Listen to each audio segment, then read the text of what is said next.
इस सेशन को आगे बढ़ाने के लिए may I please request my colleague Mr. Lakshman Roy, Senior Editor, Economic Policy, CNBC Awaaz, to join me on stage, please. And now, ladies and gentlemen, please put your hands together as I invite on stage our guest, CEO and whole-time director, Vedanta ESL Steel Limited, Mr. Ashish Kumar Gupta. Sir, आपका स्वागत है हमारे खास कार्यक्रम में। मेरा पहला सवाल यही है कि जब ये प्लांट को आप लोगों ने एक्वायर किया, दिवालिया हो चुकी कंपनी थी, महज 1 साल के भीतर कंपनी को आपने मुनाफे में ले आए, तो झारखंड को लेकर जो धारणा थे कि निजी कंपनियां नहीं आती हैं, कुछ दिक्कत शायद रही होंगी, सरकारी कंपनियों का बोलबाला है, तो आपका अनुभव अब तक कैसा रहा झारखंड को लेकर? मैं तो झारखंड में 1993 से हूँ, तो मेरे को कभी भी ऐसा नहीं लगा कि झारखंड और प्रदेशों से अलग है काम करने के तरीके में। बिजनेस को उन सब प्रॉब्लम्स को देखते हुए अपने को मोल्ड करना चाहिए और मैनेजमेंट को उसी तरह से काम करना चाहिए कि जब आप एक पिछड़े प्रदेश में काम करने आते हैं, आपको लोगों को साथ लेके चलना है। You can not have an oasis in the desert. आपको सबको साथ लेके चलना है और जो कंपनीज सबको साथ लेके चलती हैं वो प्रोग्रेस करती हैं। एक जो मुद्दा यह है कि झारखंड में आपने निवेश किया, लेकिन आज भी ग्रीनफील्ड प्रोजेक्ट को लेकर लोगों में एक संकोच रहा है। नई परियोजनाएं नए तरीके से निवेश करें, उसमें अभी भी हिचकिचाहट है, या फिर नहीं, आप लोगों में नहीं है, आप लोग इस तरफ आगे बढ़ना चाहते हैं? ये जो प्लांट एक्वायर किया, उसको हमारी बहुत इच्छा है कि इसको आगे बढ़ाएं, कैपेसिटी इंक्रीज करें हम लोग। और आप देखिए कि गवर्नमेंट की तरफ से पूरा सपोर्ट मिलता है, गवर्नमेंट पॉलिसीज सपोर्ट करती है, गवर्नमेंट पूरी कोशिश करती है सपोर्ट करने की। मेन है कि इंडस्ट्री को आगे बढ़ के आने का है कि हम ये करना चाहते हैं। दूसरा है कि झारखंड की कुछ यूनिक प्रॉब्लम्स हैं, जो कि जैसे ट्राइबल स्टेट, फॉरेस्ट लैंड है, सब कुछ सारे इश्यूज हैं। वो सब इश्यूज को ध्यान में रख के ही प्लान करना चाहिए। इसलिए अगर आप लोकल इश्यूज को ध्यान में नहीं रखेंगे और जो लोकल नियम कानून है, लोकल लोग हैं, उनको ध्यान में नहीं रख के आप ये एक्सपेंशन प्लान कर लेते हैं, it is bound to fail. अभी सबसे बड़ा चैलेंज आपके सामने क्या दिख रहा है? सबसे बड़ा चैलेंज है कि इंडस्ट्री कैसे स्किलिंग में भागीदार बने। मैं आपको एग्जांपल देता हूं। अभी हम लोगों ने एक प्रोजेक्ट लॉन्च किया है बोकारो में, उसका नाम है प्रोजेक्ट पंछी। तो प्रोजेक्ट पंछी जो है, हमारे जो चेयरमैन साहब हैं अनिल अग्रवाल जी, उनकी महत्वाकांक्षी इच्छा है उनकी। तो प्रोजेक्ट पंछी में हम लोगों ने आसपास के गांव से 12th पास करी हुई लड़कियों को सिलेक्ट किया है, जो सारी की सारी बिलो पॉवर्टी लाइन है, और उनको हम लोग 4 साल ट्रेन करेंगे और ट्रेनिंग में उनको प्रॉपर सैलरी दी जाएगी, स्टाइपेंड दिया जाएगा। We have tied up with engineering colleges also उनको पढ़ाने के लिए, और उनको हम लोग शॉप फ्लोर में एम्प्लॉय करेंगे। उनको एम्पावर करें, उनको स्किल करें और फिर उनको जॉब दें। यस। तो इसमें क्या ये मान के चलूं, जब इतने लॉन्ग टर्म प्लानिंग कंपनी कर रही है, इसका मतलब है कि कंपनी यहाँ पे बहुत ज्यादा पोटेंशियल देख रही है इन्वेस्टमेंट का, एक्सपेंशन का? हम लोगों का it's very small steel plant, और इतना छोटा स्टील प्लांट चलाने का कोई मतलब होता नहीं है unless you expand. And Vedanta is a very large business group. अगर आप टॉप 5 या 6 में नहीं है तो आपको उस बिजनेस में नहीं रहना चाहिए। तो ग्रुप का फोकस है कि इस बिजनेस को आगे बढ़ाया जाए, स्केल अप किया जाए, उससे इकोनॉमी ऑफ स्केल आएगा, प्रॉफिटेबिलिटी इंप्रूव होगी, और पोटेंशियल काफी है। स्टील सेक्टर में कोशिश करें ज्यादा से ज्यादा आत्मनिर्भर बने और एक्सपोर्ट की तरफ भी आगे बढ़े। इसमें झारखंड की भूमिका और झारखंड की कंपनियों की भूमिका को कैसे आप देख रहे हैं? कोयला है यहाँ पे आयरन ओर है, और लॉजिस्टिकली भी वेल कनेक्टेड है। जितने भी स्टील प्लांट्स, माइंस, कोल्डीज हैं, वहां पे रेलवे का नेटवर्क भी अच्छा है, और रेलवे के काफी बड़े बड़े डिवीजन है, आद्रा है, टाटा है। पोर्ट से भी ज्यादा दूर नहीं है। आप देखिए हल्दिया हो गया या फिर पारादीप हो गया, बहुत ज्यादा दूर भी नहीं है। सो इंफ्रास्ट्रक्चर के हिसाब से आप देखें, लॉजिस्टिक्स के हिसाब से देखें, तो इट इज वेल पॉइज्ड। पर्यावरण के लिए जो विलेन के तौर पर जो इंडस्ट्री काम करती है, उनमें से एक इंडस्ट्री स्टील इंडस्ट्री भी है। हाँ, तो इसको कैसे आप ख्याल रखते हैं इसका? आज की तारीख में अभी पूरी स्टील इंडस्ट्री को ये बहुत बड़ा रियलाइजेशन है कि we are one of the largest polluters. And ऐसा नहीं है कि पोल्यूशन कम नहीं हुआ है। अभी पहले स्टील प्लांट्स बहुत गंदे हुआ करते थे, अभी तो मतलब I remember when I had started to work in steel plant, खाली प्लांट से निकल जाने से काले हो जाते थे। Those things have changed now. दूसरा है कि नई टेक्नोलॉजी की अभी बात हो रही है, तो फ्यूचर में जैसे हम लोग एक्सपेंशन करेंगे, तो most of the expansion will try to stay away from coal. तो अभी हम लोग नेचुरल गैस देख रहे हैं, कोल बेस्ड मीथेन देख रहे हैं, हाइड्रोजन देख रहे हैं, एक्सपेंशन नए तरीके से सोचा जा रहा है। तो we are fully aware, and industry is getting more responsible and Vedanta is a socially very responsible group. हम लोग बिल्कुल भी कोई भी ऐसा expansion नहीं करेंगे which will add to our emissions. Steel sector हो या फिर कोल सेक्टर, उसमें शुरू में जो टेक्निक हम लोग अपनाते थे वहां पे ह्यूमन इंटरवेंशन काफी ज्यादा होता था. अब धीरे धीरे हम लोग ऑटोमेशन पे जा रहे हैं. स्टील सेक्टर में ऑटोमेशन अडॉप्ट करने के लिए कितनी चाहत दिख रही है आपको? मोस्टली जो फोकस रहता है स्टील इंडस्ट्री का ऑटोमेट करने का, वो रहता है हजार्डस जॉब्स में, जहां पे आदमी को चोट लगने का खतरा हो या फिर हीट की वजह से एक्सपोजर का खतरा हो. वहां पे बहुत ज्यादा फोकस रहता है कि वहां पे हम लोग ऑटोमेट करें जिससे कि काम करने का रिस्क कम हो. That is always a first priority, safety of people. तो सबसे पहला इन्वेस्टमेंट स्टील इंडस्ट्री में वहां जाता है. दूसरा इन्वेस्टमेंट जाता है, अगर टेक्नोलॉजी की आप बात करें कि आप कैसे रॉ मटेरियल्स का कंजम्पशन कम करें, आप अपने एफिशिएंसी कैसे इंप्रूव करें, एमिशंस कैसे कम करें, उस पर रहता है. बाकी प्रोसेस ऑटोमेशन तो होता रहता है, but steel industry will continue to generate huge amount of jobs. अब देखिए, एक एक शहर जहां पे स्टील कंपनी है, that steel plant is supporting a population of 25 lakh 30 lakh लोग एक स्टील प्लांट पे टिके रहते हैं एक शहर में. तो steel plant itself is an economy in itself. मुझे किसी ने बताया कि लगातार 3 साल से वेदांता ESL स्टील को ग्रेट प्लेस टू वर्क का अवार्ड मिलता रहा है, सर्टिफिकेट मिलता जा रहा है. तो ये कैसे आप डिफरेंशिएट करते हैं बाकी कंपनियों से? किस चीज पर खास फोकस रहता है आपका? हम लोग का फोकस रहता है कि वेदांता, एक तो हम लोग we are an equal opportunity employer, और अभी हम लोग का बहुत प्रयत्न है कि हम लोग increase diversity in the organization. दूसरा है, हम लोग झारखंड के जो लोकल कॉलेजेस हैं वहां से, I think we are the only company which is picking up BComs and BScs from local colleges. और कोई कंपनी नहीं लेती है. हम लोग काफी लोगों को ले रहे हैं, वर्क प्रैक्टिसेस को इम्प्रूव कर रहे हैं, and we are very focused on mental wellbeing of our employees, and उनको एक खुला वातावरण मिलता है काम करने के लिए. एंड ग्रुप लेवल की जो पॉलिसीज हैं which support people learning, job rotation, तो there lot of things which happen to qualify for great place to work, but we still have a long way to go. बहुत अच्छा लगा, क्योंकि आप सिर्फ एक इंडस्ट्री नहीं चला रहे हैं, बल्कि यहाँ पे एक झारखंड जैसे राज्य में सोशल एम्पावरमेंट की भी काफी कोशिश कर रहे हैं. और मेरी शुभकामनाएं आपको. बहुत बहुत शुक्रिया हमारे साथ जुड़ने के लिए. धन्यवाद. Thank you so much. चलिए, और अब हम बढ़ चलते हैं हमारे नेक्स्ट सेशन की तरफ, जिसका नाम है कोल भंडार संभावनाएं अपार. Invite on stage our guest for this session. He is the Director, Project and Planning of Central Coalfields Limited, Mr. B. Sairam. सबसे पहले सर आपसे समझना चाहेंगे कि CCL के कॉन्टेक्स्ट में एनर्जी बास्केट का कॉन्सेप्ट क्या है? जब हम एनर्जी बास्केट की बात करते हैं तो I mean that electricity mix, electricity basket. So what would be the shape and size of the electricity mix going forward? It has got some connection with the coal business as well. So just I thought prudent to throw some light on the future energy mix, electricity mix of this country. Future में central coalfields limited में कौन-कौन से नए projects शुरू होने की संभावनाएं हैं? सेंट्रल कोलफील्ड लिमिटेड जो है वो कोल इंडिया का बिगर अम्ब्रेला का एक सब्सिडरी कंपनी है, और हम लगभग कोल इंडिया का जो प्रोडक्शन होता है उसका हम लोग 11% 12% हम टोटल प्रोडक्शन कर रहे हैं.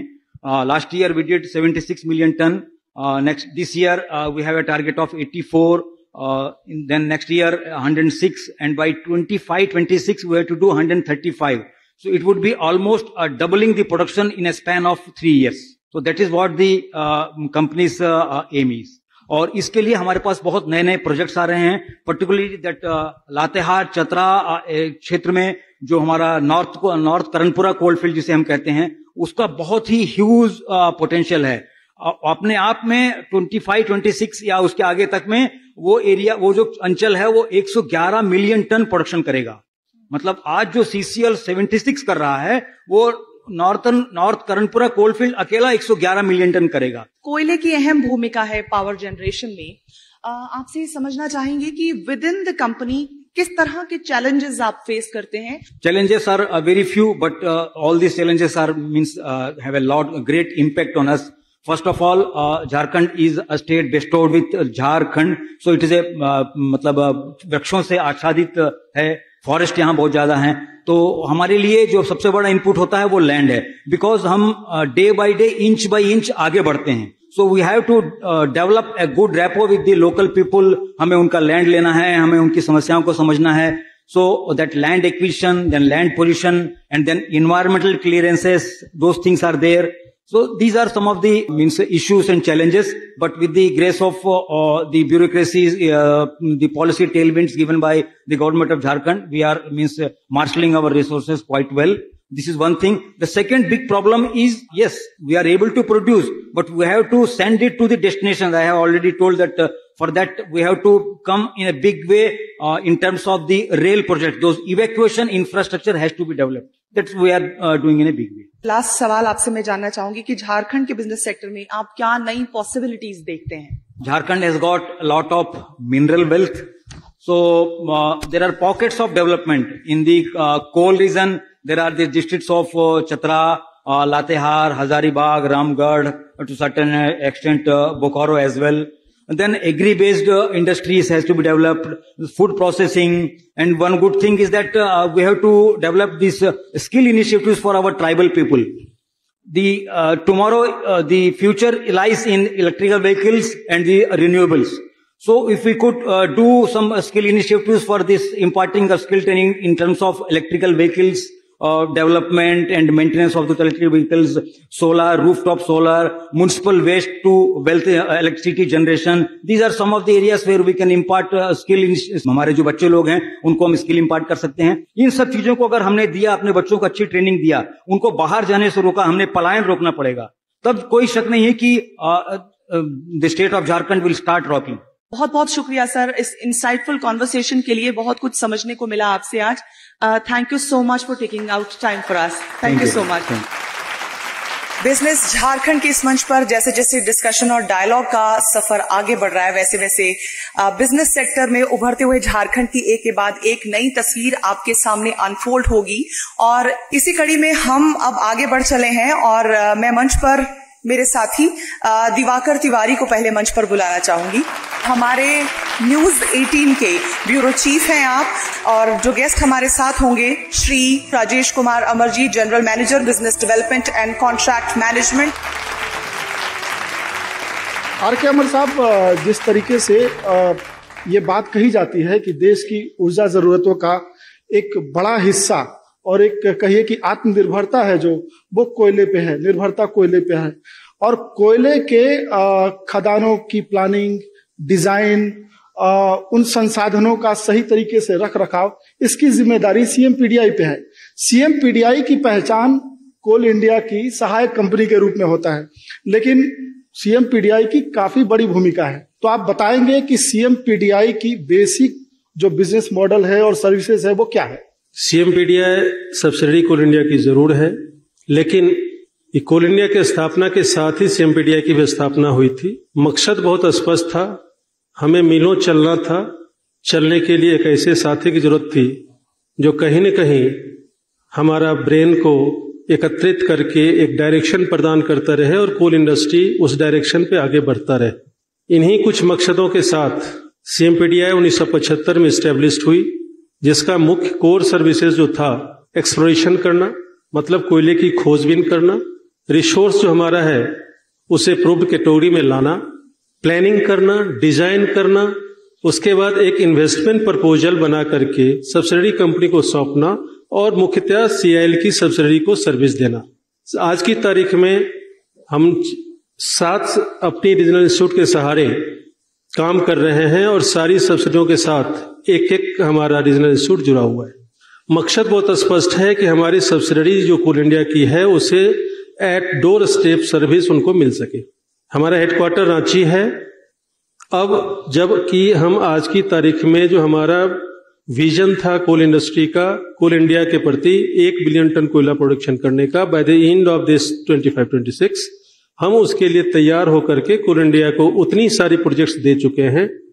तब से हमारी फोकस एरिया बढ़ी है और बिजनेस मॉडल हमारा चेंज किया है.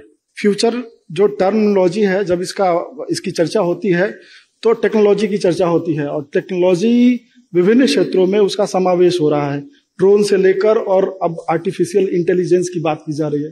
तो सीएमपीडीआई कितना तैयार है इन सारे टेक्नोलॉजी को अडॉप्शन करने के लिए? पहली बात मैं ये कमिट कर दूं कि CMPDI is fully geared up because it is a consultancy firm. We always update ourselves. That's why we are able to keep our services up to date and state-of-the-art technology enabled. Be it a technology on the technological development on the parts of that mine itself, or its automation, or even you say the data sharing, the real-time data transfers, big data analysis, IoTs, robotics, everything we are ready. Whatever new technology comes up in the mining sector, we own it. We are having even the highest level of accurate services for the surveying, mapping, planning, even the ventilation aspects planning, stability aspect planning. Recently also we have installed another machines to be testing the stability sort of things. One project is we are working where we will be able to use 5G networks, and thereby we will be locating the persons below ground also. So we are always keep ourselves updated and train our people continuously by sharing our ideas within house and outside house. बहुत बहुत शुक्रिया, आपने कीमती वक्त निकाला हमारे लिए business के लिए, बहुत बहुत शुक्रिया। अगले सेशन की तरफ बढ़ रहे हैं जिसका नाम है कोकिंग कोल, सबसे अनमोल। And to moderate this session may I please invite on stage my colleague Lakshman Roy, senior editor economic policy CNBC Awaaz. And now, ladies and gentlemen, please put your hands together as I invite on stage Mr. Uday A. Kawle, Director Technical, BCCL. Sir, आपका स्वागत है हमारे इस खास कार्यक्रम में। पहला सवाल आपसे ये कि कोकिंग कोल में आप कितनी ज्यादा संभावनाएं देखते हैं झारखंड में और BCCL के तौर पे? हम लोगों ने अपने आप को टेक्नोलॉजिकली एंड बैकवर्ड इंटीग्रेशन ये दो प्रकार से प्रिपेयर किया। टेक्नोलॉजिकली हम लोग हाई वॉल माइनिंग ला रहे हैं जो कि BCCL में फर्स्ट टाइम होगा। एक अवार्ड हो चुका है, एक होने जा रहा है, एंड फिर 3-4 नए भी हाई वॉल माइनिंग के प्रोजेक्ट्स आएंगे। एक मिशन कोकिंग कोल सरकार ने पिछले साल शुरू किया 2021 में, और अब कोशिश ये है कि कोकिंग कोल के इंपोर्ट पे सेल्फ डिपेंडेंट हुआ जाए। इसमें BCCL का रोल क्या रहने वाला है? BCCL अपना कंट्रीब्यूशन कितना देखता है? एक टारगेट सेट हुआ है एक स्टडी के बाद में। उस टारगेट के तहत BCCL 50 million ton coking coal का प्रोडक्शन करेगी 29-30 के आसपास में, एंड उसमें 25 मिलियन टन कोल वॉश करेगी and around 8 million ton washed coal sector को सप्लाई करेगी, मेटलर्जिकल सेक्टर को। एक इशू जो शुरू से झारखंड में रहा है वो है इलीगल कोल माइनिंग को लेकर। BCCL ने इसके लिए मुझे जहां तक जानकारी कोई खास ऐप भी बनाया है, तो ये किस तरीके से इलीगल कोल माइनिंग को रोकता है? अब तक सक्सेसफुल कैसा रहा? सर, खनन पहरी ऐप है, वो तो पब्लिक डोमेन में भी है, हम सब लोग करीब करीब उसके बारे में जानते भी है। सो मैं उसके आगे बताऊंगा आपको। हम लोगों ने अभी रिवर्स ऑक्शन कंप्लीट हुई है, एक बहुत ही हाईटेक सोफिस्टिकेटेड सर्वेलेंस सिस्टम लाने जा रहे हैं BCCL में। इनिशियली वो 5-6 एरियाज में लागू होगी एंड उसका रिजल्ट देखने के बाद में पूरे BCCL में लागू होगी। वो सर्वेलेंस सिस्टम आएगी, फुल प्रूफ रहेगी। उसके बाद में हम लोग अपने सिक्योरिटी सिस्टम को, जो सिक्योरिटी गार्ड्स है, उनको हाईटेक कर दे रहे हैं। हाईटेक कैसे? हम लोग उनको ड्रोन्स दे रहे हैं, हम लोग उनको पर्सनल प्रोटेक्शन के वो सारे गैजेट्स दे रहे हैं जो उनको और ज्यादा कटिंग एज देंगे, एंड उसके रिजल्ट्स भी आ रहे हैं जस्ट बिकॉज कि इलीगल माइनिंग। इससे पहले भी हम लोग चर्चा कर चुके थे, बिजनेस प्रोग्रेस तभी सक्सेसफुल होता है जब सोशल प्रोग्रेस भी साथ में होता रहे। तो झारखंड के सोशल प्रोग्रेस के लिए, एम्प्लॉयमेंट जनरेशन के लिए BCCL किस तरह से अपना कंट्रीब्यूशन दे रहा है? मैं इस मंच का एडवांटेज लूंगा ये बताने के लिए कि झारखंड गवर्नमेंट को करीब करीब 3600 करोड़ रुपया लास्ट ईयर हम लोगों ने अलग अलग टैक्सेस है या रॉयल्टीज है या डिस्ट्रिक्ट माइनिंग फंड है, इन सारे जरिए से कंट्रीब्यूट किया, एंड टोटलिटी में एज BCCL हमने करीब करीब 41-4200 करोड़ रुपीस कंट्रीब्यूट किया। सो जैसे जैसे प्रोडक्शन बढ़ेगा, एक्टिविटीज बढ़ेगी, तीनों कैटेगरी की एम्प्लॉयमेंट बढ़ने जा रही है। So taking the opportunity of this platform, I invite all the entrepreneurs, आप आइए, हमारे साथ में जुड़िए, हमारी मदद भी करिए, एंड इस झारखंड में एक नया दौर आए कि इंडस्ट्रियल ग्रोथ एंड एंटरप्रेन्योरशिप को इस एक्टिविटी के कारण बहुत अच्छा बढ़ावा मिला। बिल्कुल, अगला सवाल मेरा यही था कि जिस तरीके से आप झारखंड के ग्रोथ में BCCL कंट्रीब्यूशन दे रहा है, तो अगले 5 साल का अगर कुछ मुझे आउटलुक दे सकें झारखंड के ग्रोथ को लेकर, कितना ज्यादा पोटेंशियल है? डेफिनेटली मुझे लगता है कि नेक्स्ट 5 years में something around I see our BCCL contributing around plus 70 million tons of coal, and thereby the direct turnover and the indirect entrepreneurship huge होगा। बहुत बहुत शुक्रिया हमारे साथ बातचीत करने के लिए, हमारे समय निकालने के लिए बहुत बहुत धन्यवाद। Thank you. लक्ष्मण, मैं आपसे रिक्वेस्ट करूंगी कि आप मंच पर मेरे साथ बने रहिए, अगला सेशन भी आप ही के हवाले करूंगी मैं। तो चलिए आगे बढ़ते हैं, और जो अब सेशन होने जा रहा है उसका नाम है बिजनेस सेक्टर में नए signature. Our guest for this session mister Harshnath Mishra ji. आप डायरेक्टर पर्सोनल हैं सेंट्रल कोलफील्ड लिमिटेड के। बहुत बहुत शुक्रिया हमारे शो में आने के लिए। सबसे पहले ये बताइए कि एम्प्लॉयमेंट के तौर पर कोल सेक्टर फ्यूचर में कितना ज्यादा पोटेंशियल लगता है झारखंड के लोगों को, या फिर रोजगार देने के मौके? हमारा प्रोडक्शन चूंकि बढ़ता जा रहा है, लक्ष्य हमारे बढ़ते जाएंगे, तो हमें एम्प्लॉयमेंट की भी जरूरत पड़ती है। और हमारे यहाँ जो भी कर्मचारी रहते हैं उनके डिपेंडेंट को हम नौकरी देते हैं अगर उनकी मृत्यु हो जाती है कार्यकाल के दौरान। इसके अलावा बहुत सारे एम्प्लॉयबिलिटी के स्कीम्स हम लोग चलाते हैं, क्योंकि सबको सिर्फ अपने सेक्टर में नौकरी देना ही प्राथमिकता नहीं होती है। तो जैसे जैसे प्रोडक्शन बढ़ता है, इनडायरेक्ट एम्प्लॉयमेंट भी बहुत ज्यादा बढ़ते हैं, तो उसके साथ साथ काफी प्राइवेट प्लेयर्स भी इसमें आते हैं, और वहां भी एम्प्लॉयबिलिटी की आवश्यकता होती है। जब अगर हमारे लोग पहले से ट्रेंड रहते हैं तो उनको स्कोप वहां मिलता है, और इसीलिए CCL विशेष तौर पे एम्प्लॉयबिलिटी पे विभिन्न प्रकार के कार्यक्रम चलाते रहते हैं। स्किल के लिए करते हैं, स्किल डेवलपमेंट का कैसे किया जाए, उनको कैसे एम्प्लॉय बनाया जाए। हम लोग अप्रेंटिस का ट्रेनिंग भी देते हैं और ITI की ट्रेनिंग भी दिलवाते हैं। इवन छोटे छोटे स्तर पे, जैसे जो लोग उतने शिक्षित नहीं है उनको हम लोग हेवी व्हीकल ड्राइविंग का लाइसेंस भी दिलवाते हैं। प्लस कुछ NGOs के साथ मिलके हम लोग उनके नियमित रूप से रोजगार के लिए या एंटरप्रेन्योरशिप के लिए उस पे हम लोग कुछ स्कीम्स चलाते रहते हैं। आपके ऊपर CSR की भी जिम्मेदारी, जहां तक मुझे पता है। बिजनेस अपलिफ्टमेंट तब तक नहीं होगा जब तक कि आप सोसाइटी को अपलिफ्ट नहीं करते हैं, तो इसको आप कैसे देखते हैं, और इस तरफ आपका इनिशिएटिव अब तक कैसा रहा? पूरे कोल इंडिया लेवल पे देखें या CCL लेवल पे देखें, हम लोग काफी ज्यादा इनिशिएटिव्स लिए हैं। CSR में बहुत अग्रसर हैं, और काफी नेशनल लेवल पे भी हम लोग को रिकॉग्निशन इस बात का मिला। कई सारे अवार्ड्स मिले हैं, CCL को भी गवर्नमेंट ऑफ इंडिया से भी मिला, और हाल फिलहाल में बाकी काफी इंस्टीट्यूशंस ने दिए हैं। ये बात आपने बिल्कुल सही कहा कि कोई भी इंडस्ट्री अगर सोसाइटी एक्सेप्ट ना करे तो वो बढ़ नहीं सकती है। तो इसीलिए हम लोगों ने एक इंक्लूसिव पॉलिसीज बनाई है कि हर क्षेत्र में, चाहे वो बच्चों की शिक्षा से हम लोग शुरू करते हैं, और हेल्थ पे हो, एम्प्लॉयबिलिटी पे हो, स्पोर्ट्स पे हो, उनके पूरे ओवरऑल पर्सनालिटी ग्रोथ पे हो। आपको मैं बताऊं, हम लोग एक संस्था चलाते हैं CCL के लाल एवं लाडली, जिसमें हम स्कॉलरशिप पढ़ाई के लिए, IIT की पढ़ाई, इंजीनियरिंग की पढ़ाई, IIT की पढ़ाई के लिए हम लोग तैयार करते हैं, जो इंटरनल होता है हमारा। उनको भी आपके एम्प्लॉय के होते हैं, या फिर किसी भी गांव, किसी भी शहर के उसमें आ सकते हैं? ये हमारे खनन क्षेत्र, जो नियंत्रण क्षेत्र, कमांड एरिया जिसको बोलते हैं, वहां से हम लेते हैं। एम्प्लॉयज के बच्चे उसमें नहीं रहते हैं, नॉन एम्प्लॉयज स्टेक होल्डर्स के बच्चे हैं। उनके एक स्क्रीनिंग टेस्ट हम लोग करते हैं, अभी होने जा रही है इस साल के लिए, और उसमें से 20 बच्चे लड़के और 20 लड़कियों का चयन होता है हर साल, जिनको कि हम पूरी तरह से निःशुल्क रूप से अपने यहाँ रखते हैं।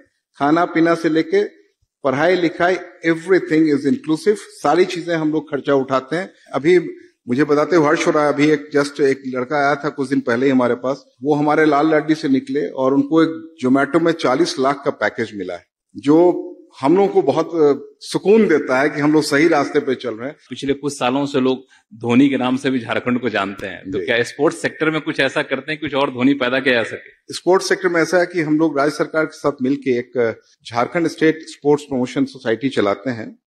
हमारी और झारखंड सरकार की भागीदारी है, जो खेल गांव में स्थित है, और जहां इंफ्रास्ट्रक्चर आप देखेंगे बहुत ही विशाल है, और शायद देश में बहुत कम जगह ऐसे है। उसमें हम लोग कैडेट्स को फिर उसी तरीके से चयन करके लाते हैं, और अभी एज ऑन डेट 437 बच्चे हमारे यहाँ हैं। डिफरेंट 10 एकेडमीज हम लोग चलाते हैं स्पोर्ट्स के, और उसमें से कई सारे बच्चों ने नेशनल इंटरनेशनल लेवल पे गोल्ड भी लाया है, एथलेटिक्स से लेकर साइकिलिंग तक में। माइनिंग हम करते हैं, माइनिंग करने के बाद उस पूरे एरिया को रीस्टोर करना, ये कई बार पीछे रह जाता है, तो इसमें आपकी कंपनी की भूमिका क्या रहती है, इस पर कितना ध्यान देते हैं? आपको बताएं, न सिर्फ हम लोग एफॉरेस्टेशन की बात करते हैं, बल्कि हम लोग अभी 120 हेक्टेयर पे हम लोग अभी इको पार्क्स बनाने जा रहे हैं, जो काम ऑलरेडी हम लोगों ने दिया है, अभी करने जा रहे हैं। और हम लोग चाह रहे हैं खरन का एक पर्यटन क्षेत्र बनाया जाए, उसको पर्यटन के रूप में विकसित किया जाए कि जहां मेरा माइंस बंद होता है वो एक पर्यटक स्थल बने।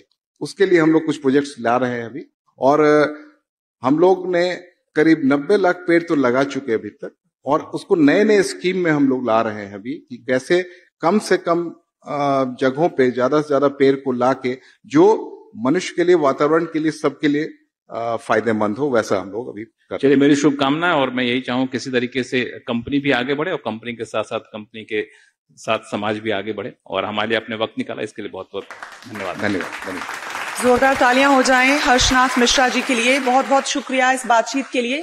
और लक्ष्मण, एक बार फिर से आपसे ये कहूंगी कि आप मंच पर ही रहेंगे मेरे साथ। अब बढ़ते हैं हमारे अगले सेशन की तरफ, जिसका नाम है आओ बनाएं नया झारखंड। और अब मैं हमारे मेहमान को मंच पे इनवाइट करने जा रही हूँ। जोरदार तालियों के साथ उनका स्वागत कीजिए mister M.K. Ramaiah, director personnel, BCCL। मेरा सवाल आपसे होगा, BCCL के तौर पे सोसाइटी के प्रोग्रेस को कंपनी के प्रोग्रेस के साथ जोड़कर देखने की कोशिश किस हद तक करते हैं? हम लोगों को अगर हमारी नई पीढ़ी के लिए हम अगर कुछ छोड़कर नहीं जा रहे हैं तो हम लोगों ने हमारा काम ठीक से नहीं किया। और BCCL इस रास्ते पर, मैं आपको बता दूं, BCCL के पास प्रेजेंटली 7.9 बिलियन टन्स का कोकिंग कोल का स्टॉक्स है। अब ये stock will last for a substantial period, but हम लोगों को एवेन्यूज खोजने पड़ेंगे। इसी वजह से हम लोगों ने BCCL में जो माइंस हम लोगों ने क्लोज कर दी थी, जो माइंस हम लोग ऑपरेट नहीं कर रहे थे, वो माइंस को भी हम लोग अभी MDO मोड में वापस लेके आ रहे हैं, so that when we are talking about steel industry, the requirement of cooking coal has multiplied 3 to 3.5 times। 3.5 गुना कुकिंग कोल का रिक्वायरमेंट बढ़ा है, अभी जो बढ़ने वाला है। और मैं आपको एक आश्वासन देना चाहता हूं कि BCCL is going to supply the coking coal required for the nation. 3,83,000 crore का हम लोग इंपोर्ट करते हैं coking coal. It comes mainly from nations like Australia and New Zealand, Mozambique, वहां से आ रहा है कोयला। अगर हम लोग उसमें से 25% सेव करते हैं कि yes, BCCL is going to give that amount of coal, coking coal, then you can imagine how much of money in terms of foreign exchange we are going to save for the country. This is what is just a peanut for us. हालांकि एक challenge ये है कि steel industry को जिस coking coal की जरूरत है, अगर कहें तो जो क्वालिटी के हिसाब से देखें तो वो थोड़ा सा कंसर्न होता है। देखिए, cooking coal in foreign countries के टर्म्स में दे माइट बी हैविंग 9%, 8% और 10% ऑफ एश कंटेंट। हम लोग का एश कंटेंट थोड़ा सा ज्यादा है, but we can blend the coal and use, because मैं स्टील इंडस्ट्री से आया हूं, हर्ष भाई जी भी स्टील इंडस्ट्री से आए हैं, तो वी नो दैट कि कोकिंग कोल का blending is very important. Blend करके we can use and we can still remain at the quality which is required. Employee के हेल्थ का ख्याल रखना, एम्प्लॉय के सेफ्टी का ख्याल रखना, ये आप लोगों के लिए कितनी बड़ी प्रायोरिटी होती है? First, the benefits to the employees come for us. We have hospitals, state of art hospitals, we have referral centres, more than 300 hospitals across the country. We refer the patients every month. In BCCL, we are referring more than 250 patients to the higher centers. We are having our own hospitals. We have recruited 50 doctors in a year. We have recruited, which is a record in itself. Employee को आप समय समय पे training देना या फिर skilling करना, इस पे प्रायोरिटी रहती है BCCL की? We are having training centers. Our own training, we are having IICM, we take the help of ISM Dhanbad, we take the help of CMPDI, we take the help of all the agencies available in the country to train our employees on statutory requirements is first criteria. Later, it happens whether it is related to his enhancement of work, that comes next. But as far as statutory requirement is concerned, we are having a topmost priority as Coal India. Jharkhand में ease of doing, Jharkhand का business environment, वो BCCL के growth के लिए कितना आपको लगता है कि सपोर्टिव है अभी? We are getting support from the state, we are getting support from Dhanbad administration, whether it is police, whether it is civil, whether it is railways, whether it is CMPDI, whether it is ISM, whether it is SIMFER. Everybody contributes to the growth of BCCL directly. बहुत बहुत शुक्रिया हमसे बात करने के लिए। बहुत अच्छा लगा कि आपने बीसीसीएल के फ्यूचर को लेकर इतनी ज्यादा आशा नहीं रखी। Thank you so much. अब बारी है झारखंड के बिजनेस सेक्टर के सबसे बड़े लीडर्स के सम्मान की, तो तैयार हो जाइए क्योंकि अब मंच पर वो लेजेंड्स आपके सामने होने वाले हैं। लेकिन उससे पहले लक्ष्मण हमारे साथ मंच पर हैं ही, और मैं न्यूज 18 झारखंड के ब्यूरो चीफ दिवाकर तिवारी को भी कहूंगी कि वो एक बार मंच पर आ जाएं। I please first call upon stage mister Ashish Kumar Gupta, CEO Vedanta ESL Steel Limited. And may I now invite on stage Mr. Uday A. Khawle, Director Technical, Bharat Coking Coal Limited. Please put your hands together for Mr. M.K. Ramaiya, Director Personnel, Bharat Coking Coal Limited. जोरदार तालियां हो जाएं।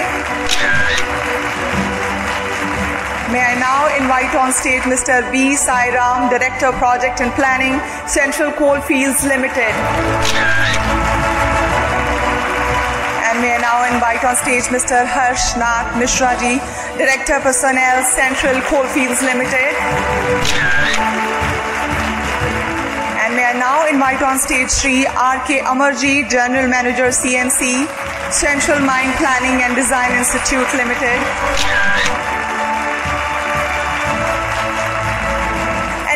As we move towards the last session of the evening, let's fill you with some motivation now. So ladies and gentlemen, join us in welcoming Priya Kumar.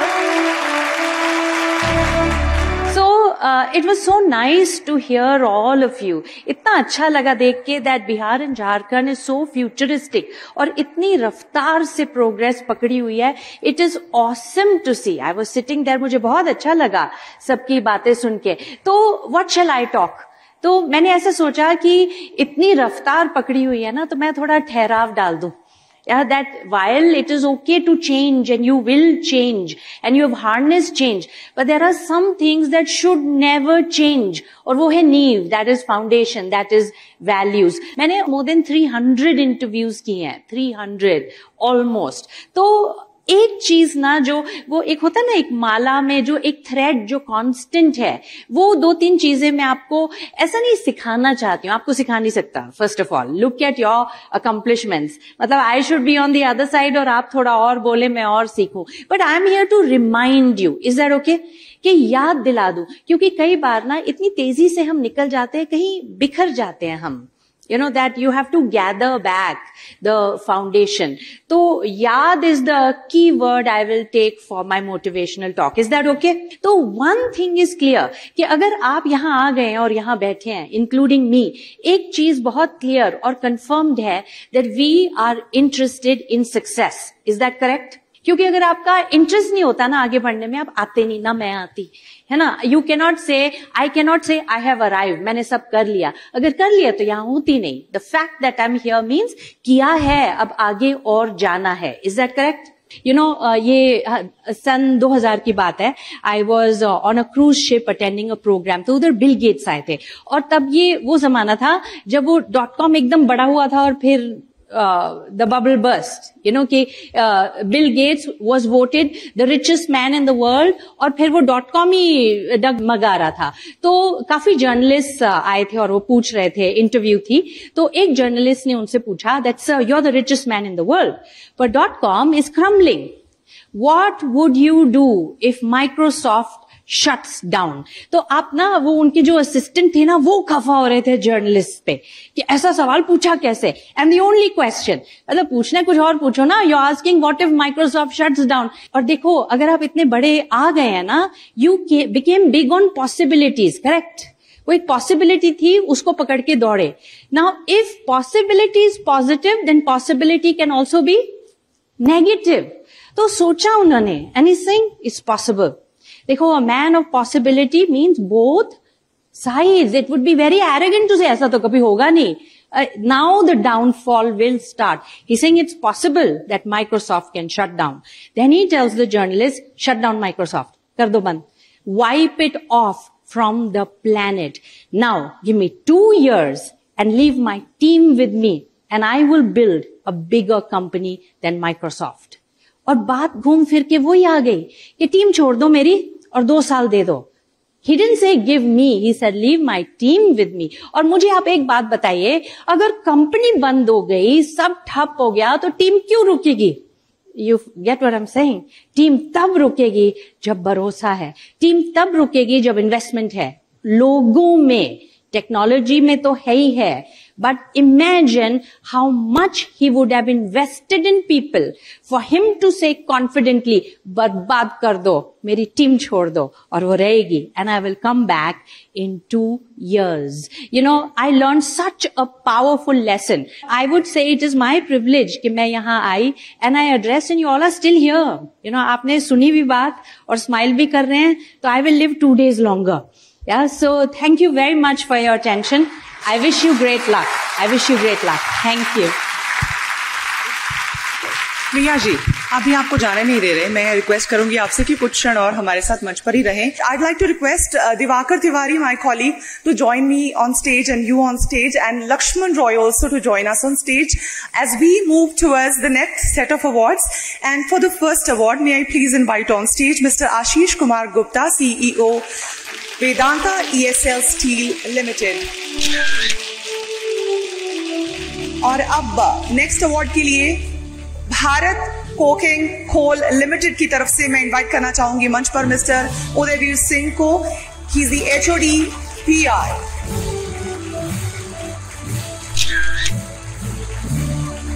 For the next award, may I please invite on stage Mr. Harshnath Mishra ji.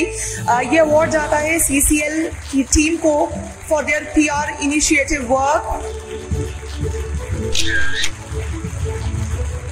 Central Mine Planning and Design Institute Limited को जाता है next award, and to receive the award, may I please invite on stage Mr. Vikrant Gupta, Manager Business Development. अपने business को आगे बढ़ाने के साथ साथ समाज के कल्याण के लिए काम करते रहना भी बेहद जरूरी होता है, और उसी को रिकॉग्नाइज करेगा हमारा next set of award. And for to receive the first award which goes to Vedanta ESL Steel Limited, changing lives and giving back approach towards society and community. May I please request Mr. Ashish Kumar Gupta once again to come up on stage and receive this award on behalf of Vedanta ESL Steel Limited. For the next award, it goes to Bharat Coking Coal Limited in skill development projects and health-related CSR services for TB patients in Dhanbad. And may I please request Mr. M.K. Ramaiah, Director Personnel, to come up on stage and receive this award on behalf of Bharat Coking Coal Limited. And for the next award, it is for the category CSR-based strategic model and special mention for working towards during COVID-19 pandemic, and the award goes to Central Coalfields Limited. And to receive this award, may I please invite on stage Mr. Harshnath Mishra, Director Personnel, to come up on stage and receive this award.